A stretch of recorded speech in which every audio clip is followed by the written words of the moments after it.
Terus apa lagi kereta Pro 2 apa lagi ya? Myvi, Viva yang nak servis, ambil lah Pro 2 3S Kampung Baru, Pro 2 3S Kampung Baru. Korang try lah, kalau bernasib baik boleh try dapatkan reservation yang serentak Rembayung dengan service center. Kau pergi servis Myvi terus datang makan sini. Okay, boleh. Bila nak buka lagi reservation, Trust baru beli, belum servis lagi. Okay, so yang nak beli produk KA tekan beg kuning sekarang. Ingat, korang boleh dapatkan combo. Alhamdulillah. Relax dulu, rehat dulu. Okay, so siapa lagi nak beli KA baju batik, beli mana Captain Batik? Captain Batik mohon sponsor Tak, actually Rembayung nak buka semalam tu 3 hari sebelum kot. Aku pergi 2 butik Captain Batik, satu KL East, satu dekat mana? The Curve. KA borong 10 lai baju batik.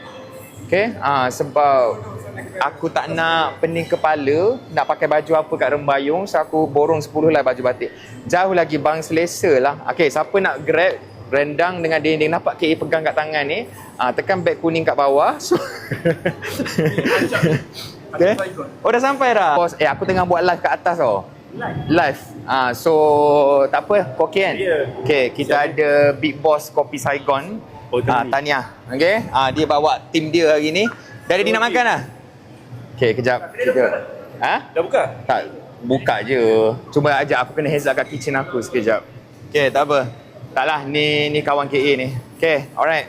Siapa lagi berapa pergi dapat semalam 5,000 macam tu. Okay, saya last sekejap je ni sebab azan maghrib apa ni kita nak stop dah. So kita sambung dalam pukul 8 lebih. Nanti KA akan tunjuk bila crowd dinner dah masuk nanti. Okay, boleh. Nanti saya akan tunjuk macam mana saya handle reservation customer dekat depan Rembayung nanti.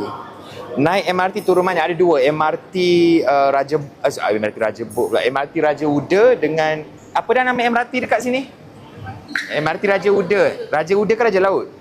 Raja Uda dengan MRT Chowkit kan? Chowkit tu LRT kan? Monorail. Monorail Chowkit.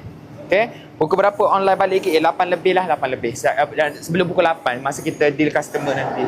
Okay? Alright. Take care. Jaga diri. Assalamualaikum.